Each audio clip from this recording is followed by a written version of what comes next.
first met Dr. Eddie Woods in the emergency room at University Hospital. We were trying to count. We think it's about 5 years ago. A group of us had come together to discuss collaborating with Eddie and his team to de-escalate tensions in the hospital waiting room and parking lot. There are often hotbeds of anger and retribution following incidents of violence. It would be about 2 years before we got the funding and worked through the bureaucracy to get up and running with Pivot to Peace. But I remember that day really clearly.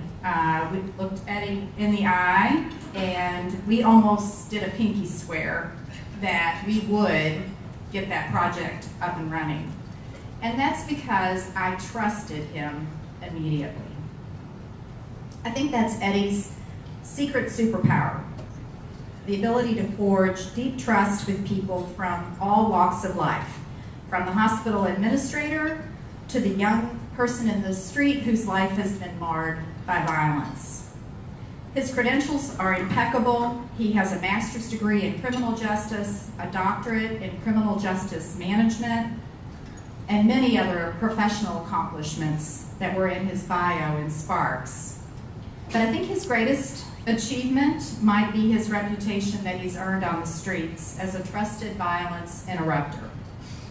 As the founder and CEO of the Life Hope Center and No More Red Dots, named for the police maps that track homicides, Eddie has worked in the West End for 30+ years to prevent violence. His group has really generated impressive results, but it has operated on a shoestring that has really limited its reach.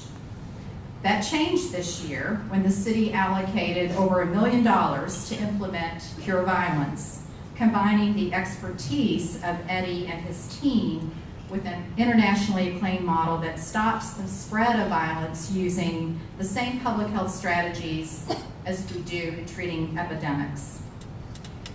He's with us today in this great institution that is dedicated to peace to tell us about his life's work. Please join me in welcoming one of the most important peace builders in our community, Dr. Eddie Woods.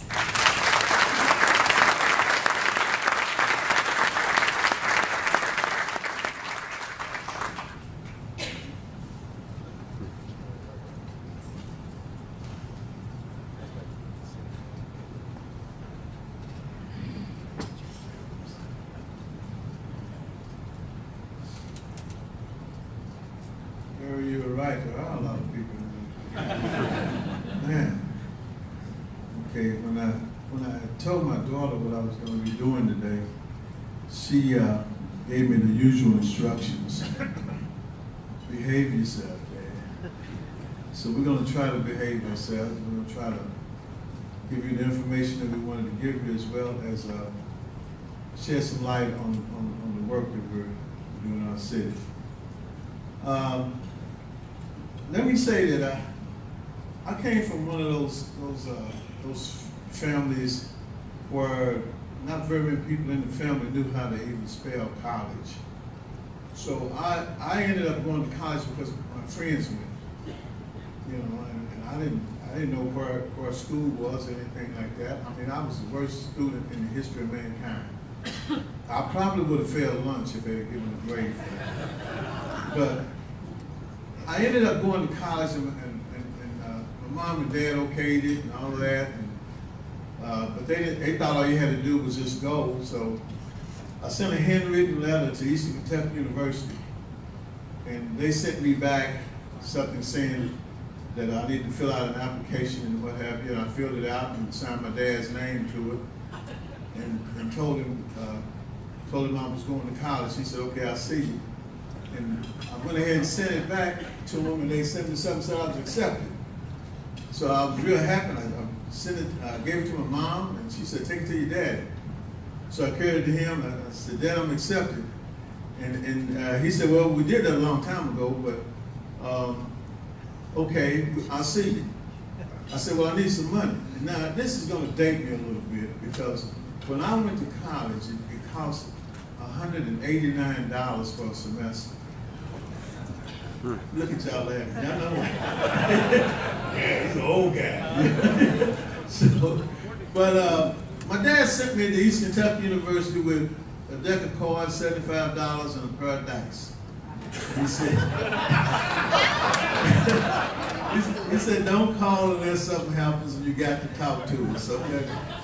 So that kind of started my journey toward trying to figure out what I wanted to do. I thought I was going to try to change the world through a paintbrush. I was an art major at East Kentucky University. I was going to do canvases around the world and change everything through my paintbrushes. I was pretty good at it. I mean, most of my friends call me the camera because of the detail I put into my portraits and so forth. But when you go to Cherokee Park with about 20 paintings and you line them up against your car, and when people come and they like them, and you don't sell any, you end up giving them all away because they said they liked it, you're not going to make much of a living doing that.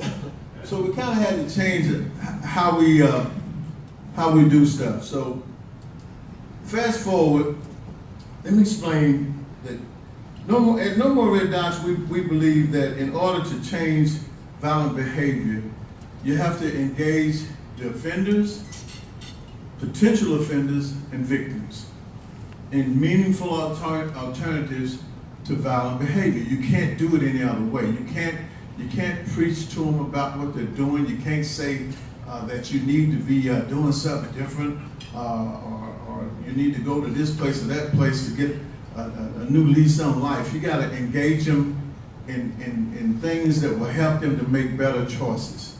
So that's a lot of how we set up what it is that we do. But let me kind of start from the beginning of the whole deal. In 1991, while I was working for a drug-free schools grant that was administered out of the University of Louisville, called the Southeast Region Center, I met Norman. Norman had brought a group of people to one of my trainings that had to do with risk and protective factors and how we could identify the things that were keeping us at risk in communities and be able to change that. We brought a group from one of the neighborhoods. So a lot of things changed, and after I met Norman, he started trying to get me in front of his groups of kids and families and so forth, and one thing led to another, and it kept being a little bit more intense because I made the mistake of telling him, I don't want the kids that probably are already okay. I want the ones that got problems. And I didn't know he knew as many other kids with problems as he did, so he kept them coming, you know, like a whole lot of them. And so much so that now, and I'm gonna say this about how important this guy is to me. We're standing in front of a guy who had just gotten shot. And the two guys who shot him came back over to finish it and told us to move so they could finish what they had to do. And we wouldn't move, of course we wouldn't move, and we promised them that we would at some point get with them to change how they do stuff. That we would show them how to live a life where they could get paid. And when we said paid, it changed everything right quick. So they let us go ahead and do what we had to do, and they left. We ended up finding those two guys, and we worked with them until one of them fell off seeing us and ended up being killed. But let me say this, in all of the years that we've been working together, we haven't lost but maybe 12 kids since 1991, 12 young people. And we've worked with maybe 1,000 or a little over in that time. And these are the ones who are at high risk for those kinds of problems.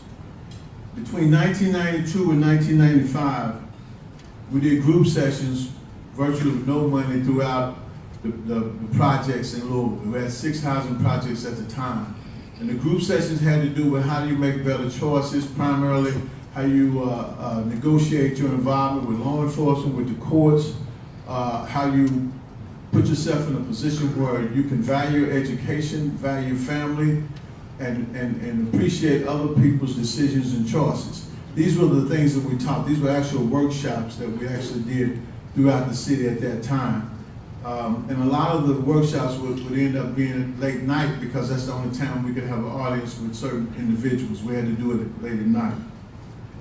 In 1995, from 1995 to 2000, I met Kevin Fields with Louisville Community Center in his work over there at 13th and Muhammad Ali.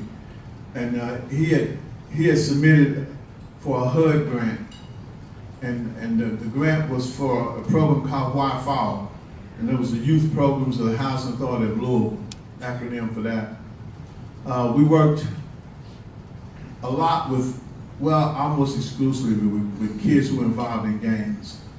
We would pull them from not just Louisville projects, but projects in Frankfurt and in southern Indiana.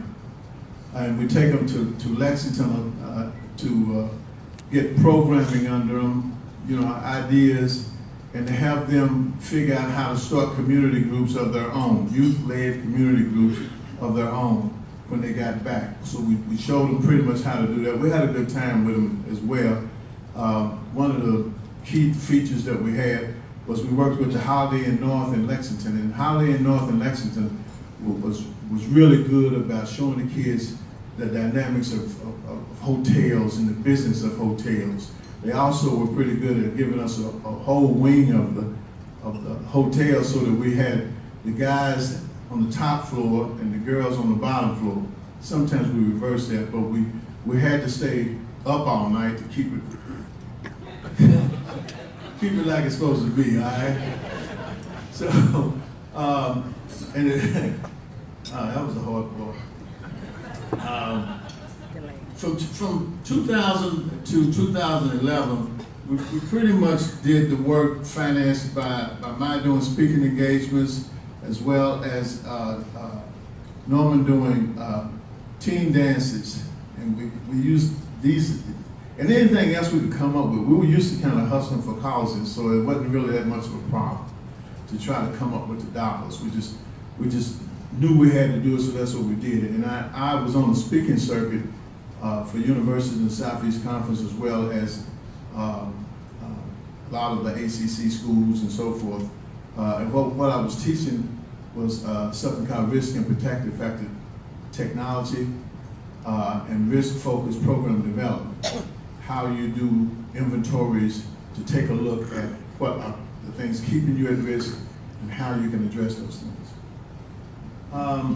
In 2011, Councilwoman Sherry Hamilton and Councilman David James came to me with an idea, and they asked could I do a program called No More Red Dots.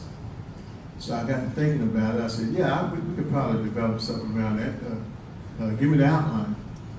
They said, we don't have an outline. I said, well, how do you want me to do it? Well, that's what you're supposed to develop. So I said, okay, and we developed this program. We started out with, what was it, 5 people? About 5 people. And they gave us a little piece of money, and we were able for, I think it was about $10,000 for a year. So we had to find 5 very loyal people, very committed people to do, folks who would actually do the work and were not afraid of the people that we were going to have to deal with. So it evolved all the way into the program that we have now. That we've got about 22 people that do violence interruption on the streets. One of the key things that we do in trying to do this, and just to say violence interruption does not help you very much in terms of understanding, but the idea is to teach people who are most at risk to shoot or be shot or be involved in homicide by virtue of the arenas that they're in. We try to give them opportunities to do other stuff. We try to give them a chance to make better choices.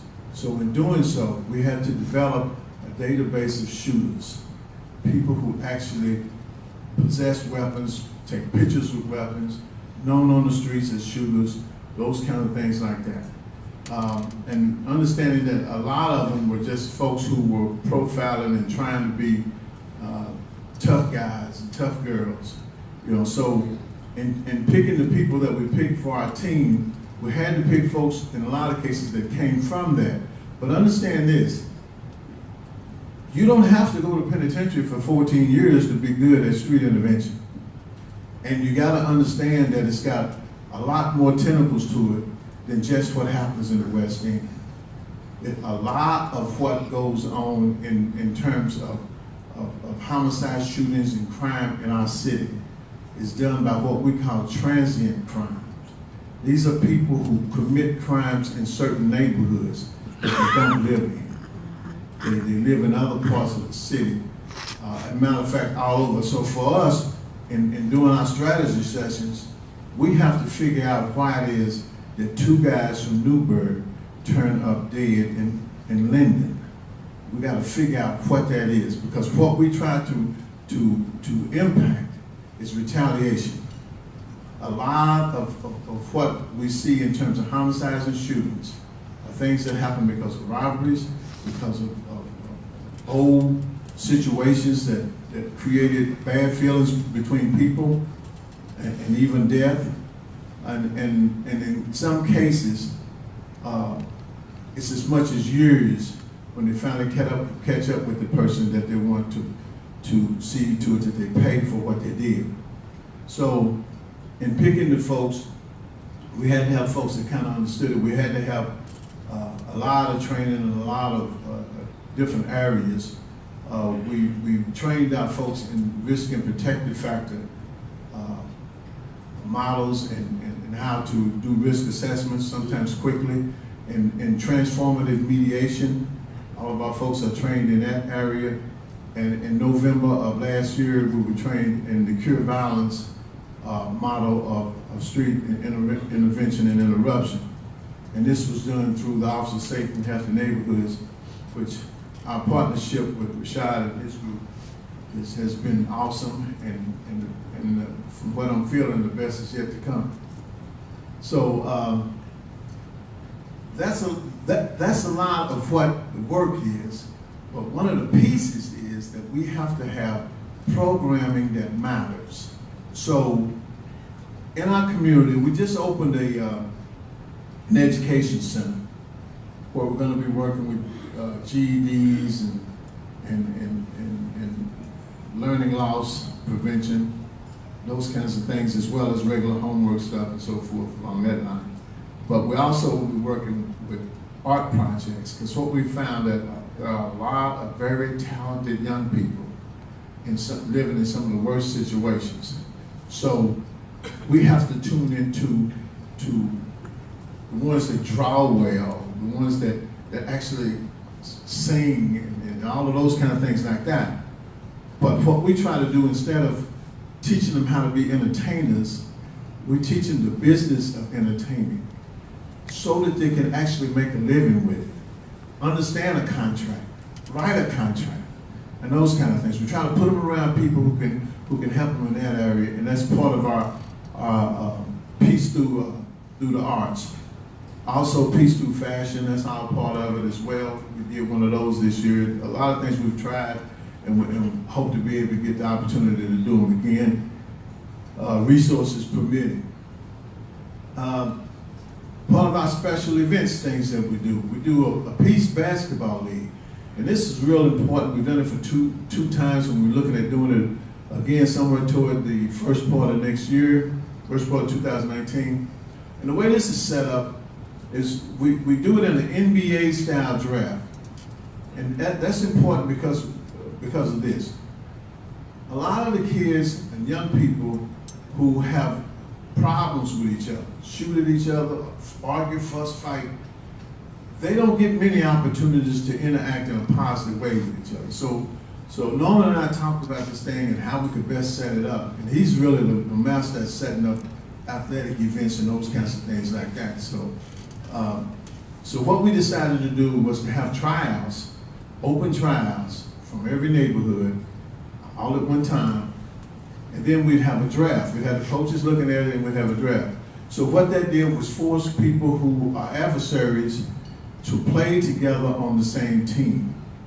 And by having a social media publicized kind of a league, it became real important that folks made peace the first choice. We even have a sportsman award at the banquet ceremony for the Peace League that speaks to that in particular. We also did something that we call the Peace Awards, where we allow people who have been doing peace for a long time and helping us out along the way, but with no recognition.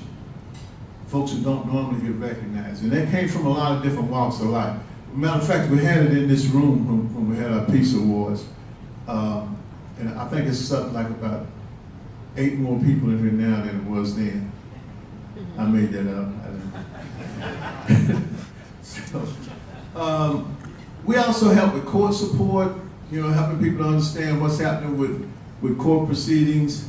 And we don't try to get anybody off of a case because we feel like you gotta pay for your learning, if you will, you know. So, but we try to help the family to understand what's happening. You know, we've been blessed to have a lot of folks around us who help us in terms of orientation and training. LMPD is huge in terms of helping us with understanding homicides and crime scenes.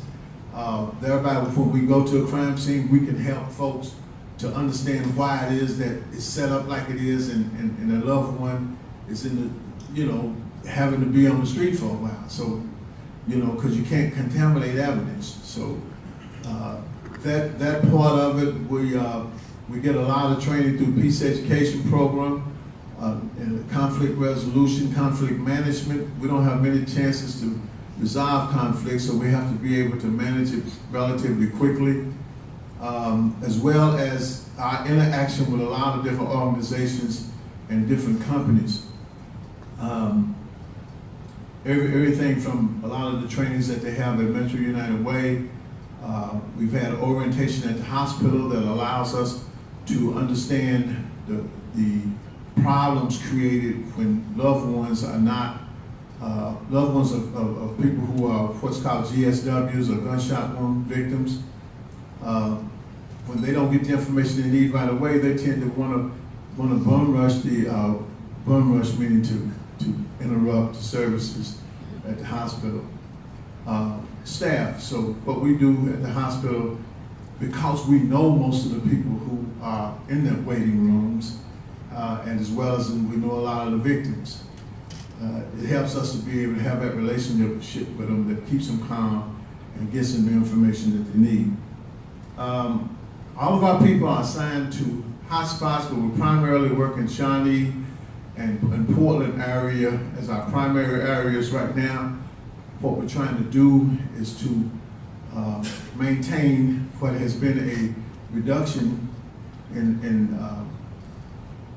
homicides and shootings in those areas, as well as some of the other areas in Louisville. Matter of fact, overall Louisville, and you know, and shout out to the police department for that work.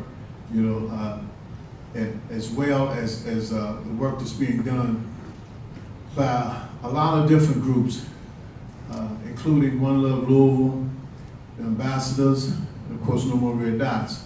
There are a lot of other smaller community groups that are doing the work that needs to be done, a lot of churches, and I think it's room for everything that we can think of in terms of teaching peace.